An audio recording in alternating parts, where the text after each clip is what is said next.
uskutočníme výjazd na cvičný požiar lesa, ktorý sa uskutoční v Zlatníky čas Kulhaň, kde budú zúčastnené hasičské jednotky z celého Banovského okresu v spolupráci s okresným riaditeľstvom hasičského záchranného zboru. Náš okrsok tam bude zastúpený hasičskými zbormi Šinná, Uhrovec, Žitná Rajka a Horné Naklice.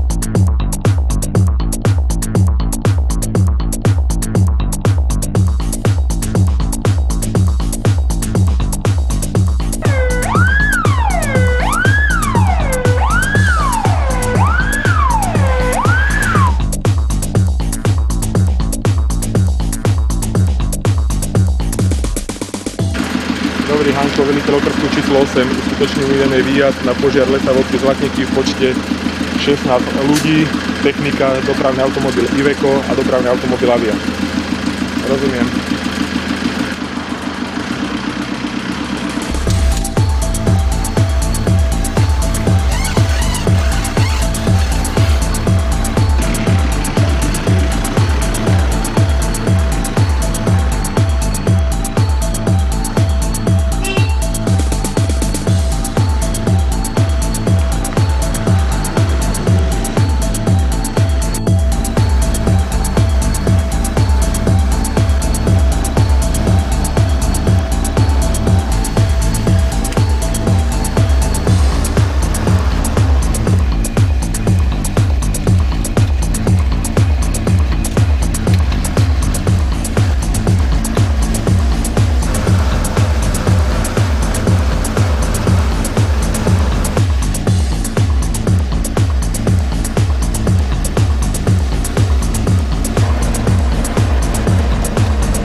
Pôjdete doľava stále po hlavnej ceste.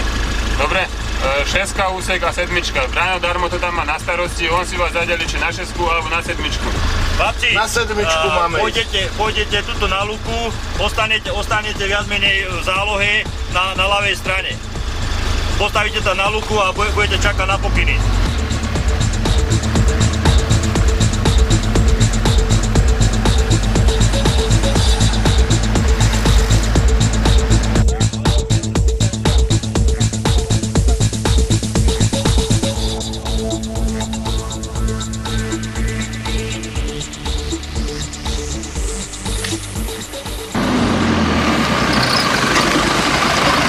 Čaute, poďte celkom nakoniec, Braňo Darmo si vás tam zadeli. Dobre?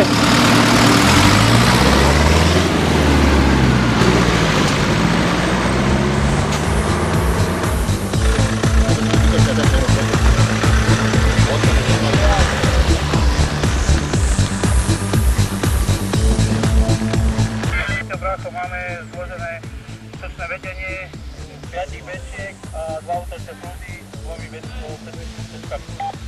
Dobre, ďakujem. Pokračujte hasením lesného požiaru z pravej strany zo stanoviska číslo 1 a dáme pokyn potom na ukončenie po lokalizácii požiaru. Ďakujem.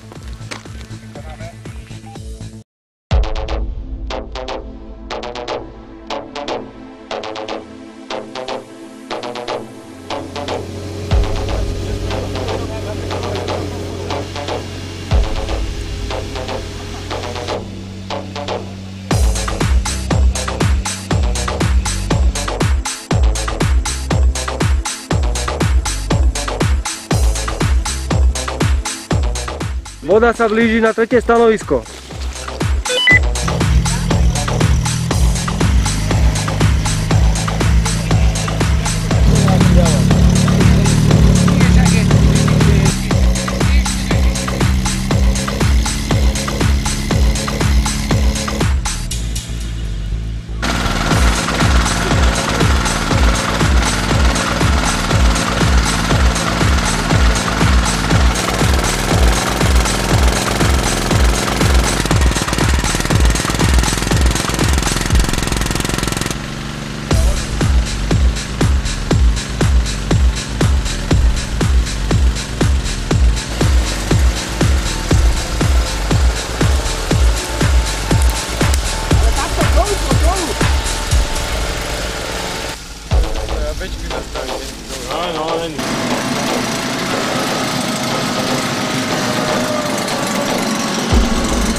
Vážené dámy, páni, milí hasiči, ja vás vítam na pôde obce Zlatníky, aj keď v takomto hojnom počte a pri takomto zložení poprvýkrát som rád, že ste prijali pozvanie, že ste sa zúčastnili tohto okresného taktického cvičenia, že ste vyskúšali tú spoluprácu opäť s profesionálnymi hasičmi a obecnými hasičskými zbormi. Dobre, takže dovolte aj mne, aby som vás v mene okresného výboru pozdravil a poďakoval vám, že ste sa zúčastnili tak v tomto hojnom počte. Bolo to cvičenie ponímané v tom, že z každého okrsku a z každej obce mali tu byť zastúpené minimálne 2 členovia. Cvičenie oproti minulému roku, ako z pohľadu rozhodcu upravenosť sa zlepšila, ešte tie tenisky by mali trochu vypadnúť a už ste sa poučili z minulého cvičenia, dopravné vedenie išlo mimo cesty, lebo cesta musí byť prejazdná. No a to by bolo v podstate z môjho pohľadu všetko. Dovoľte, aby som vás aj ja privítal. Ako pozerám, stretli sme sa tu vhodne, v veľkom počte. Videli ste, že každý mal na tomto svojom úseku, každý mal svoju robotu.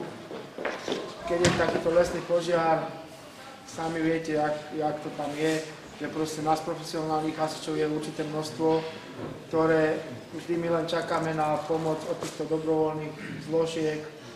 Takže všetka ďaká vám za to, jak ste nám dnes pomohli, jak bolo to riešené v rámci tohto taktického cvičenia. Taktické cvičenie sme mali rozdelené na 2 zásahové úseky, prakticky v tom jednom zásahovom úseku sme riešili tú kyvadlovú dopravu vody, kde boli príslušníci z okresného riaditeľstva a vypomáhali dobrovoľní hasiči s mobilnou technikou, s cisternovou hlavne. Druhý zásahový úsek sme zase riešili, jednalo sa o požiar tej chaty Frankovec, aby som hlavne povedal kto, a druhý úsek sme riešili proti zase rozšíreniu sa toho požiaru, dopravu vody s cisternovými striekačkami.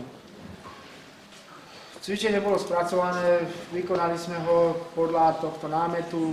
Je pravda, že nejaké nezrovnalosti nám tu vznikli na začiatku. Snažili sme to potom uviesť na pravú mieru, nebudeme vás tými zaťažovať, toto si rozobereme okresné riaditeľstvo s hasičmi z okresného výboru dobrovoľnej požiarnej ochrany. Svojím spôsobom toto bereme aj ako taktické cvičenie, ale aj nejaké také školenia o preškolovanie členov dobrovoľných hasičských zborov a samozrejme aj obsluhy či už strojníkov, alebo teda ľudí, ktorí sú zapojení do tohto taktického cvičenia. Samozrejme, kto nič nerobí, nič nepokazí. Ja kritiku berem, ale chcel by som sa poďakovať v prvom rade strojníkom, samozrejme všetkým členom, ktorí prišli, ľudí, ktorí vlastne venujú svoj voľný čas na úkor dobrovoľného hasičstva. Vieme, že tento štýl nastúpenia dobrovoľnej požiarnej ochrany u nás v okrese by mal napredovať. Z mojej strany trošku pohľadu nastal taký nejaký útlm u dobrovoľných hasičov aj u nás v okrese. Ono to je možno, že tým, že každý sa vyhovárame na nejakú takú krízu. Nie, to je v každom jednom tom človekovi, ktorý to dobrovoľné hasičstvo nosí na srdiečku. Som rád teda, že dobrovoľné hasičstvo v Banovskom okrese žije a vlastne vy všetci, ktorí ste tu, ste dali podporu a riadne ste zadeklarovali to, že dobrovoľní hasiči v Banovskom okrese aj budú. Takže ešte raz vám ďakujem. Náš úspech, alebo teda je v tom, že sme to taktické cvičenie ukončili zdárne a úspešne. Chcel by som vás poprosiť, tie vaše zásahové vozidlá, aby boli vybavené. Ak ja prídem za pánom Gajdošom a poviem, že požičaj mi prechod scéna D, tak viem, že ho tam má. Ja keď prídem za Uhrovčami v tom Iveku, tak viem, že to tam nájdem. Ale vstúpte si do svedomia, že proste tie zásahové vozidlá máte preto, aby ste chránili hlavne životy občanov, hlavne na svojich obciach a ako takisto aj majetok, aj pridružené obce. Takže by som vás poprosil, keby ste si tú techniku udržiavali a mali ju vyzbrojenú aspoň takými vecami, ktoré potrebujete pri týchto aspoň pri týchto provizorných činnostiach, jak sú tvorba dopravného, útočného vedenia, aby ste dokázali zredukovať to pri týchto lesných požiaroch ako deprúdov, aby sa tej vody toľko neminulo. Takže len to som chcel povedať proste v rámci zodpovednosti aj k občanom tú techniku, aby ste si viedli tak, aby bola zásahu schopná aj pri požiaroch. Ďakujem. Takže ďakujem pánovi Šipkovi. Ja musím reagovať na pána Šipku, pretože asi jediný zastávam samosprávu tu a chcem sa zastať dobrovoľných hasičov, pretože ja si myslím, že všetky obce, všetky dobrovoľní hasiči, všetky samosprávy robia všetko preto, aby tá technika išla. Nechcem teraz rozvíjať diskusiu, pretože to není účelom, ale pokiaľ sa nezmení financovanie alebo podporovanie dobrovoľného hasičstva a hasičov ako takých zo štátu, z vrchu dole, tak tá situácia bude taká, aká je. Buďme vďační za to, že behajú tu 40, 50 ročné cisterny, ktoré ako tak behajú. Buďme vďační za to, že tie mašiny sú v takom stave, akom sú. A ja ešte raz sa plne kláňam všetkým hasičom a všetkým zodpovedným, ktorí sa staráte o túto hasičskú techniku. Takže ja len na margo toho už nebudem nič dávať. Ďakujem vám, starostovi. Včera sme sa spolu, nás bolo 8 chalanov a jedna slečna, sme sa zúčastnili tohto projektu celoplošné rozmiestnenie síl a prostriedkov hasičských jednotiek. Rozprával tam pán minister, bol tam aj pán Baška, ale to by som chcel povedať, že doposiaľ bolo prepožičaných 150 kusov tých vozidel Iveco Daily, čo majú, my máme v okrese 2, a bolo darovaných 200 kusov, akože Tatry 148, čo boli Casky 25, tie staré, čo sa vyraďovali na okresných riaditeľstvách, to v rámci Slovenska. Boli tam aj nejaké plošiny, 20, 25, to už je jedno.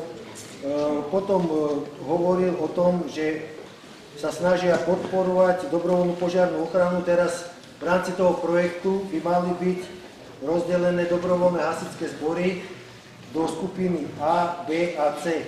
A včera rozprával, že v rámci kraja by malo byť do skupiny A zaradených 25 dobrovoľných hasičských zborov, ale tu sú také podmienky, že je to 1+3, by musela byť tá jednotka, výjazd by musel byť do 10 minút, čo neviem predstaviť i nás, ako by to bolo, ale musí tam byť cisterna a musia byť títo chlapi vyškolení ako nosiči ADP, teda dýchacej techniky. V skupine B, tam v rámci kraja by malo byť zaradených 95 dobrovoľných hasičských zborov. Tam to už vidím také reálnejšie, tam je tá pohotovosť do 2 hodín, sa zísť na hasičovni 1+3, tam to ustáva. A tam je 10 minút ten poplach, čiže keď si dám už 20 minút, nie je problém. A tam stačí len cisterna.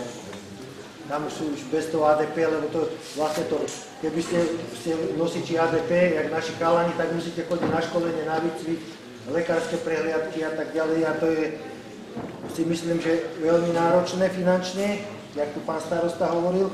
A potom do skupiny C 97 dobrovoľných hasičských zborov, tam je tiež to pohotovostnenie do 2 hodín, čas výjazdu 10 minút, ale tam už stačí hociaká akože striekačka alebo len, ja neviem, hasiči, že by tam prišli pomôcť. Jak teraz, že na tento lesný požiar, ja neviem, nemáte mašinu, ale prídete sem, máte lopaty, motiky, môžete zasahovať. A na to naväzuje aj finančné akože ohodnotenie alebo nejak také akože finančná dotácia od štátu, že by mala byť na bežné výdavky. Tí, čo sú v tej skupine A, tam sa jedná 2500 eur, B 1500 a C je 500 eur. Počkajte, vydržte, to je nárok. Ja pri tejto príležitosti by som chcel vyzdvihnúť a poďakovať všetkým dobrovoľným hasičským zborom, dobrovoľným hasičom za to, že sa tohto cvičenia zúčastnili. Prišli si vyskúšať na cvičení to, čo môže byť realita, spolupráca s profesionálnymi hasičmi. Ja plne obdivujem zanietenosť všetkých, ktorí sa tohto a nielen tohto cvičenia zúčastnili, ktorí sa zúčastňujú pri zásahových akciách, pri požiaroch v obciach. My ako obec máme najväčší lesný kataster, dá sa povedať, v okrese a možno aj v kraji. A pri tejto príležitosti toto cvičenie ukázalo, ako likvidovať požiar v katastri. Takže z mojej strany ešte raz srdečná vďaka všetkým. Zhodnocujem toto taktické cvičenie ako veľmi, veľmi dobre. Aj keď teda bola vyjadrená určitá kritika z hľadiska určitých technických vecí, ktoré sme vlastne nesplnili, ale sme len dobrovoľní hasiči. V podstate tých chyby, ktoré sme spravili dneska, určite sa im vyhneme v budúcnosti. A vlastne preto toto taktické cvičenie bolo aj robené. Takže ešte raz veľká vďaka fakt všetkým hasičom, ktorí vlastne svoj voľný čas obetovali na toto taktické cvičenie.